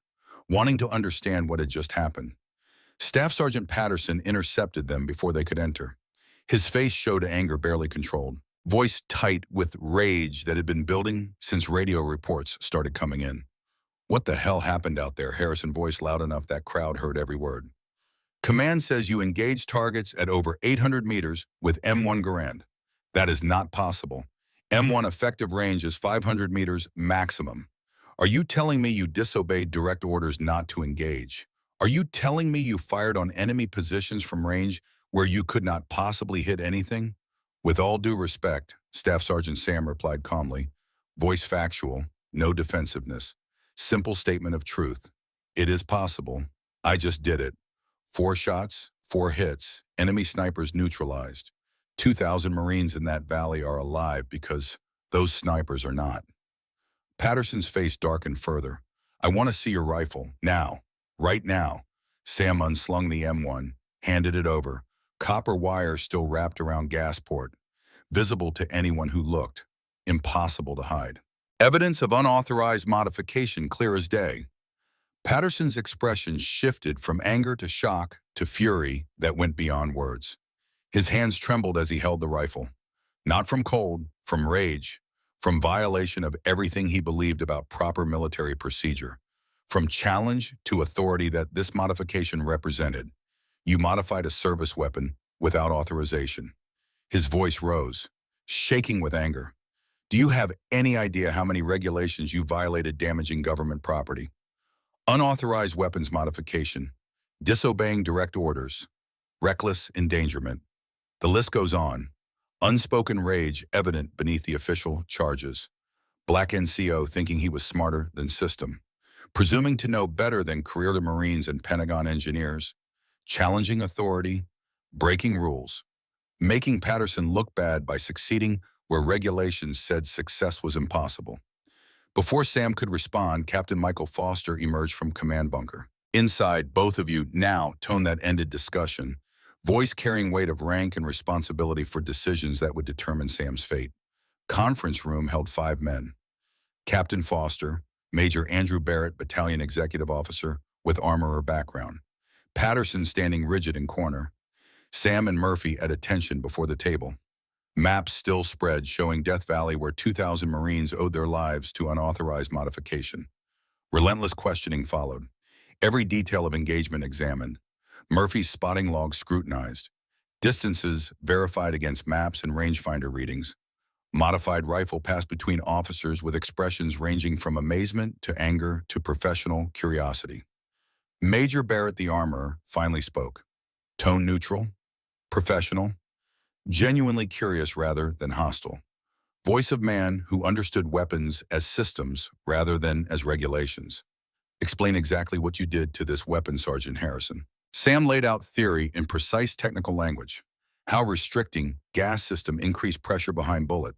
Extended velocity and range. Trade-offs in reliability and maintenance requirements. Physics that Mrs. Carter taught him. Application that saved 2,000 lives. Barrett listened intently. Following physics, understanding principles. Occasionally asking technical questions that showed genuine comprehension. Officer who could separate innovation from insubordination. Results from regulations, Captain Foster asked skeptically. And you developed this modification entirely on your own. No consultation with armorers. No authorization from command. Just decided unilaterally to modify government equipment based on your own theories. Subtext clear. Doubt that Black NCO possessed expertise. Skepticism about claims. Suspicion about story that seemed too convenient. Yes, sir, Sam replied. Based on my understanding of internal ballistics and observations of enemy sniper effectiveness. Based on physics I learned from my teacher in Mississippi. Based on watching 17 Marines die because our weapons could not reach enemy snipers. Based on decision that being right mattered more than being authorized. Foster and Barrett exchanged glances. Silent communication between officers. Decisions being made about how to handle situation that did not fit regulations. Innovation that violated protocol but saved lives. Success that should not have happened but did. Barrett leaned forward. Sergeant Harrison, do you realize your unauthorized actions directly violated at least 7 different regulations regarding handling and maintenance of service weapons? Yes, sir. And did you also realize that your actions quite possibly saved the lives of hundreds of Marines in that valley today? That 4 Chinese snipers and 1 Soviet instructor are dead or wounded because you refused to accept that nothing could be done. That 2,000 Marines walked through Death Valley and lived because you understood physics better than Pentagon committees. Sam caught off guard by shift in tone, by acknowledgement rather than condemnation, by recognition of results rather than focus on violated procedures. Sir, I hope they would save lives. That was the intent. That was why I risked court-martial, why I violated regulations, why I did something I knew could get me sent to the brig. Barrett sat back. Patrol we sent to Enemy Ridge after your engagement confirmed 4 enemy killed in action, including 2 equipped with Mosin Nagant sniper rifles, 1 survivor, Soviet advisor, senior lieutenant based on insignia, wounded but alive. Currently in field hospital, awaiting transport to rear area for interrogation. Magnitude beginning to sink in. Soviet sniper instructor wounded but alive. Evidence that Sam's modification worked. Proof that impossible was possible. Validation purchased with 75 cents in courage. Here is our situation. Sergeant Foster continued. We cannot officially condone what you did. That would create chaos. Every Marine modifying weapons however they want based on personal theories. System would break down. But we also cannot ignore innovation that addresses tactical gap currently costing Marine lives. Cannot ignore results that speak for themselves. Barrett picked up the modified M1. Examined copper wire closely. How reproducible is this modification? Could you train our armorers to apply it correctly? Could this be standardized for scout sniper teams throughout the division? Yes, sir, it is not complicated. But refinements could make it more reliable with proper materials and testing. This was crude field expedient. With machine shop and proper engineering, could be much better. Barrett nodded toward Foster. Captain, I think we need to involve battalion research and development in this immediately. If Sergeant Harrison's modification can be standardized and properly tested, this could provide interim solution until more specialized sniper rifles are distributed. Could save hundreds of lives over coming months. Foster agreed. Sergeant Harrison, effective immediately, you are temporarily assigned to Battalion Research and Development Team. You will work with our armorers to refine your modification and develop standardized procedure for application. You will document the physics. You will train others. Is that clear? Sam stunned. Yes, sir. Expected court-martial. Expected punishment. Instead, receiving assignment that validated innovation. That recognized results mattered more than regulations when lives hung in balance. As for the matter of your unauthorized actions, Barrett continued, there will be official reprimand in your file. Pause for effect, letting weight sink in. Unofficially, however, I expect you will find that reprimand carries very little weight in future considerations. Minimum required punishment. Maximum practical reward. System protecting itself while acknowledging innovation. Regulations preserved on paper. Reality adjusted for results. American military pragmatism at work. But then unexpected addition. And Sergeant Harrison, the Soviet sniper you wounded, requested to speak with you. Through translator. Said he needs to understand how American rifle reached 820 meters. Said it should be impossible. Said his whole understanding of weapons and tactics is wrong if Americans can do this. Medical officer says he is stable enough for brief visit if you are willing. Sam exchanged glances with Murphy. Enemy sniper wanted to meet the man who shot him, wanted to understand the modification that proved Soviet doctrine wrong, wanted answers to questions that challenged everything he believed. I will speak with him, Sir Sam said quietly. December 1st, 1950, Field Hospital. Dmitry Volkov regained consciousness in clean bed with a warm blanket. Left shoulder bandaged. Pain manageable with medication. Alive when Soviet doctrine said capitalist Americans executed prisoners. Confusion dominated his thoughts. Why alive Soviet propaganda taught that Americans were brutal, that capitalist system valued profit over human life, that prisoners were tortured for information then disposed of, that Geneva Convention was propaganda tool that Americans ignored. But Dmitry was in clean bed, receiving medical care. American medic checked vitals, spoke gently even though Dmitry understood no English, treated him as patient rather than enemy. Behavior that contradicted everything Soviet training taught. Orderly brought food tray. Dmitry stared. Real food. Not watery gruel. Not frozen rations. Not survival calories. Scrambled eggs. Real eggs. Not powdered substitute. Bacon. Smell incredible. Rich and smoky. Toast with butter. Real butter. Orange juice. Hot coffee. American breakfast. Dmitry had not seen food like this since before war. Soviet military rations were survival. Calories to keep soldiers functional. This was meal. This was abundance. This was impossibility, according to propaganda that said Americans were starving. That capitalist system created poverty. That only Communist Party elite ate well. This was breakfast for prisoners. Hesitation. Suspicion. Poison drug trick to gain compliance. Soviet training warned against American deception, against false kindness designed to extract information. American medic noticed hesitation. Young man, maybe 20, smiled warmly, took piece of bacon from Dmitry's plate, ate it, gave thumbs-up gesture universal across cultures. It is good, buddy. The medic's words incomprehensible but tone clear. Eat up, you need strength, no tricks, no poison, just food. Dmitry did not understand English words, but understood gesture, understood kindness that transcended language, understood that medic shared food to prove safety, behavior that Soviet propaganda never mentioned, generosity that communist doctrine said did not exist in capitalist society. Dmitry picked up bacon, brought it to lips, bit carefully, flavor exploded across his tongue, salt, smoke, fat, crispy edges yielding to rich interior. Taste that was revelation. Evidence that everything he had been told was wrong. Dmitry started crying. Could not stop. Tears flowing freely. Medic concerned. Thought pain from wound. Reached for morphine. Tried to help. But Dmitry not crying from physical pain. Crying because this was prisoner breakfast. And it was better than anything Soviet officers ate. Better than anything Dmitri remembered from civilian life in Moscow. Better than party banquets he had glimpsed serving dignitaries. And he had been lied to. About everything. About America, about capitalism, about enemy, about reality itself. One piece of bacon, 75 cents of copper wire. Two impossibilities that shattered worldview, built over 32 years. December 3rd, 1950. Interrogation tent.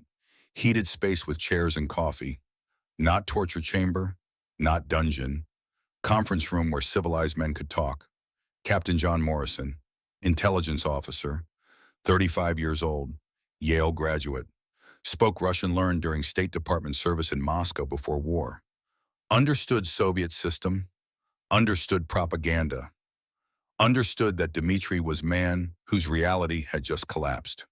Lieutenant Volkov, you are not in trouble, Morrison began in careful Russian. We do not torture prisoners. We follow Geneva Convention, international law. I want to ask you some questions. You do not have to answer. But if you help us, you will be treated well. If you do not help, you will still be treated well. That is American way. That is rule of law. Dmitri stunned. This was interrogation polite request. Offer of good treatment regardless of cooperation. Nothing in Soviet training prepared him for this approach. Morrison offered cigarette. American cigarette. Lucky Strike brand. Luxury that even Soviet officers rarely obtained. Dmitri took it. Morrison lit it with Zippo lighter. Engraved metal. Freedom is not free inscribed in English. Dmitri could not read English, but lighter itself was quality. Craftsmanship. Individual possession. Things communist system discouraged. How did you feel when American sniper hit you at 820 meters, Morrison asked. Voice conversational. Professional curiosity rather than hostile interrogation. Dmitri responded in broken English, learned from limited contact with Americans. Impossible. M1 Garand not reach 800 meters. Intelligence say maximum 500. How you do? Morrison smiled, not mocking, understanding. American ingenuity. Lieutenant, when we have problem, we do not wait for Moscow to send new weapons. We solve it ourselves. Sergeant who shot you modified his rifle with hardware store wire. Cost 75 cents. Saved 2,000 Marines. Your command would take 2 years and million rubles to do same thing. American did it in one night. 75 cents, Dmitri's mind struggling to process. Entire tactical advantage eliminated by price of newspaper. By cost of bread, yes. That sergeant is also black man from Mississippi, former sharecropper. Self-taught physicist, best shot in Marine Corps. Morrison watched Dmitri carefully, watched worldview crumbling in real time. In your country, he would be nobody, limited by system. In our country, when he has good idea, we listen. Not because of skin color, because idea is good, because results matter more than regulations, because individual merit counts. Black man Dmitri's confusion total. Soviet propaganda said America oppressed black people, treated them as slaves, denied opportunities, enforced brutal segregation that prevented advancement. But black man modified rifle that Pentagon could not improve, black sergeant saved 2,000 white soldiers. Black Marine treated as hero by white officers? How could this be? Morrison continued. You want to know what is really different between us, Lieutenant? It is not weapons, not tactics, not industrial capacity. It is freedom. Freedom to think, freedom to innovate, freedom to be right even when not authorized. That sergeant broke regulations, violated protocols, risked court-martial. Did it anyway because he believed being right mattered more than being authorized. And we recognize his achievement because we value results more than conformity. I want to meet him, Dmitri said quietly. Want to meet black man who prove everything I believe is lie. Want to understand American system that allows this. Want to see freedom with own eyes. That can be arranged, Morrison replied. December 5th, 1950, hospital tent. Sam entered with Patterson accompanying. Skeptical supervision. Making sure nothing inappropriate occurred. Making sure black sergeant did not say something that complicated intelligence operations. Dmitri sat up in bed. Left arm in sling, eyes locked with Sam's. Long silence. Two warriors. Two men who tried to kill each other. Now face to face without weapons. without war. Just truth between them. You are black man who shoot me, Dmitri asked, voice carrying wonder, disbelief, awe, questions too large for words. Yes, Sam confirmed simply. They say you use 75 cents copper wire. Make M1 reach 820 meters. Intelligence say impossible. Doctrines say impossible. Experience say impossible. But you do anyway. That is right. Dmitri started laughing, could not stop, laughing and crying simultaneously. Emotion too large to contain.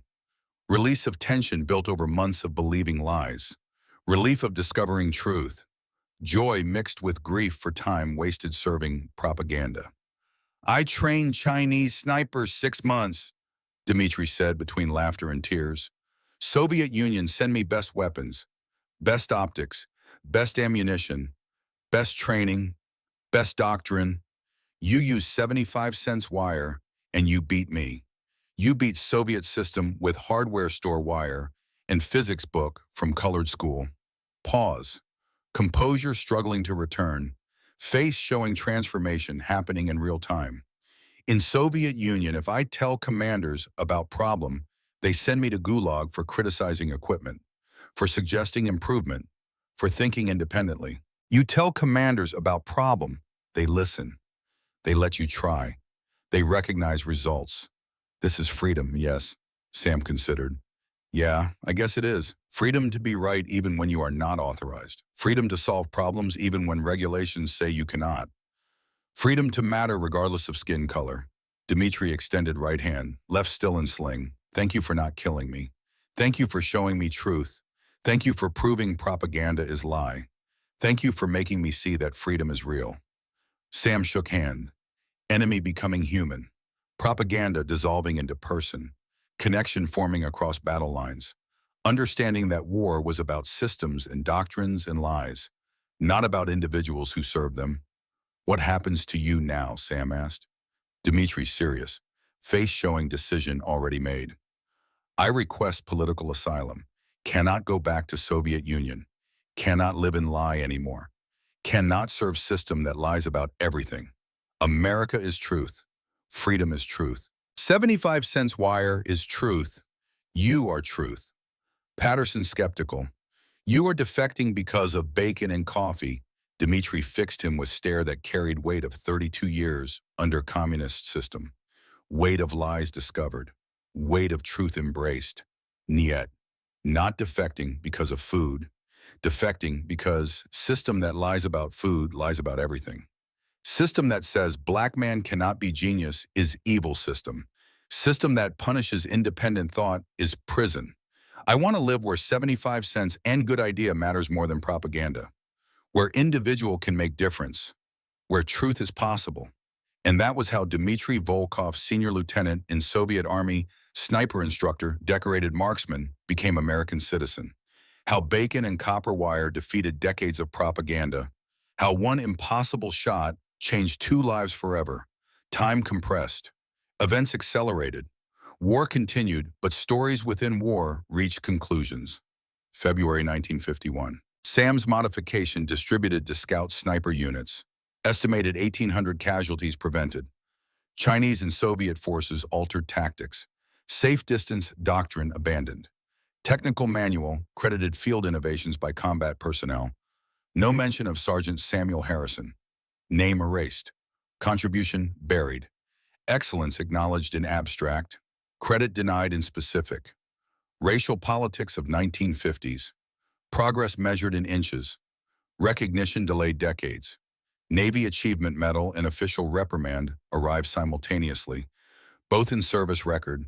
Excellence and insubordination coexisting. American military contradiction. Results celebrated. Methods condemned. System protecting itself while benefiting from violation of its own rules. June 1951. Scout Sniper School offer. First Black Marine formal training. Barrier broken through undeniable performance. Door forced open by results that could not be ignored. 1953. Korean War ended. Sam separated from Marines. 27 years old, 8 years service. Changed war. Saved thousands. Name erased from records. Future uncertain. Dimitri granted asylum, settled California, worked machinist, married Sarah Librarian in 1955, 2 children, built American life, became naturalized citizen 1960, every day grateful for bacon that showed truth. Sam moved Atlanta, GM engineer, married Grace Jenkins teacher in 1954, 3 children, quiet life, story buried, decades of silence about what he did, about lives saved, about barriers broken, about truth that took decades to emerge. 1972. Sam joined Iron Brotherhood Motorcycle Club, Vietnam and Korea Veterans Chapter. Murphy also member, living Atlanta after retirement. Motorcycle culture became healing space, brotherhood without rank, respect without color, freedom on open road, found family that military promised but sometimes failed to deliver. Annual rides, veteran gatherings, supporting struggling vets, code of honor that transcended service branch or conflict or skin color. Warriors who understood each other, who carried memories that civilians could not comprehend, who found peace in rumble of engines, in wind in faces, in miles of highway stretching toward horizon. September 12, 1993, Sturgis, South Dakota, motorcycle rally. Dmitri had flown from Moscow, first time back to Russia since defecting 40 years earlier. Soviet Union collapsed, Berlin Wall fallen, Cold War over, freedom victorious, propaganda defeated, truth emerged. He bought Harley in Los Angeles, rode 4,000 miles across America to find Sam, to say thank you, to close circle 43 years in the making, to prove that bacon and copper wire and one impossible shot had meaning that transcended war. And there in South Dakota parking lot, 2 old warriors met again. Sam, 67, Dimitri, 75, gray hair, scarred hands, eyes that had seen too much, but alive, free, brothers across battle lines. They talked for hours about Korea, about Cold War, about what freedom really meant, about 75 cents that changed everything, about bacon that proved truth, about lives lived in shadow of one moment when physics defeated propaganda. Murphy joined them, 61 now, grayer, still jumpier than most, but he healed, married, children, grandchildren. Life built on foundation of trust, forged in frozen Korean darkness, with modified rifle and desperate hope. 3 old warriors, former enemies, now brothers, bound by understanding that some truths transcend nationality, that some bonds cross battle lines, that some debts can never be repaid, only acknowledged with grace and gratitude. June 15, 2003. Atlanta, Samuel Ironhorse Harrison died, age 77. Pancreatic cancer, brief battle, surrounded by family, Grace holding his hand, 3 children present. Grandchildren who heard stories but never fully understood. Funeral drew hundreds. Iron Brotherhood Motorcycle Club, 50 motorcycles escort hearse. Murphy delivered eulogy. Patterson attended, 85 years old, walked with cane, came to honor man he once doubted, man who proved being right mattered more than being authorized. Dmitri delivered second eulogy, in Russian, daughter translated, voice carrying across decades, carrying gratitude that never diminished, carrying debt that could never be fully repaid. I was enemy. I tried to kill Americans. I believed propaganda about capitalist evil. Then American Marines shot me with 75-cent modification. Then American medics saved me. Then American food showed me I had been lied to. Then American system let black sergeant be genius. And I learned freedom is not propaganda. Freedom is when 75 cents and good idea matters more than rank or color or permission. Samuel Harrison taught me this, not with words, with copper wire and bacon and respect. He changed Korean War. But more important, he changed me. When I defected, Soviet Union lost soldier. When I became American, America gained citizen who knows, not believes, knows that this system with all its flaws is worth defending. Because this is country where 75 cents can change history, where black sharecropper's son can save 2,000 lives, where enemy can become brother. Sam told me once, in combat, being right is more important than being authorized. This is American spirit. This is freedom. This is truth. Spasibo, my brother. Thank you for showing me the light. Museum of Marine Corps. Display features Sam's modified M1. Dimitri's captured Mosin Nagant. Letter from Dimitri explaining defection. Photographs from 1950 hospital tent. From 1993 Sturgis reunion. From 2003 funeral. Placard reads, How 75 cents changed 2 lives and the Cold War. Sometimes the most important battles are not won with superior weapons. They are won with ingenuity, freedom, and courage to challenge what you have been told is impossible. Business schools teach case study when frontline innovation defeats bureaucracy. War colleges teach Harrison's 75-cent solution, bottom-up problem solving in combat. Iron Brotherhood MC established Iron Horse Memorial Ride, annual charity supporting veteran mental health. Dmitry Volkov died 2008, age 90, buried with military honors, California. American flag on casket, Marine Corps Honor Guard. His wish, recognition of American system that gave enemy second chance. That proved freedom was real. That validated choice made in hospital tent when bacon tasted like truth. 2024, Sturgis Rally. 74 years after Chosin, 31 years after 1993 reunion. William Harrison, Sam's son, now 46, rides Sam's 1986 Harley. Same bike his father rode. Same Iron Brotherhood MC patch. Same freedom on 2 wheels. Beside him rides Alex Volkov, Dimitri's grandson, 28, American-born, riding Dimitri's old Harley. 2 young men, children of warriors, connected by history they learned later, by sacrifice they inherited, by freedom they enjoy. 2 motorcycles, 2 lives, 2 legacies, connected by 75 cents in 1 impossible shot, by bacon that proved truth, by choice to see enemy as human, by understanding that being right matters more than being authorized. Freedom, brotherhood, truth. The legacy of 75 cents encouraged to change mathematics of war. The story of how Black Marine from Mississippi and Soviet sniper from Moscow became brothers. How copper wire defeated propaganda. How breakfast bacon revealed truth. How 1 shot at 820 meters changed 2 lives and proved that freedom is real. And in the rumble of engines crossing South Dakota Highway in the wind that carries stories across generations in the brotherhood that transcends nationality and conflict, in time Sam's lesson endures. In combat, being right is more important than being authorized. But in peace, being free is the greatest victory of all.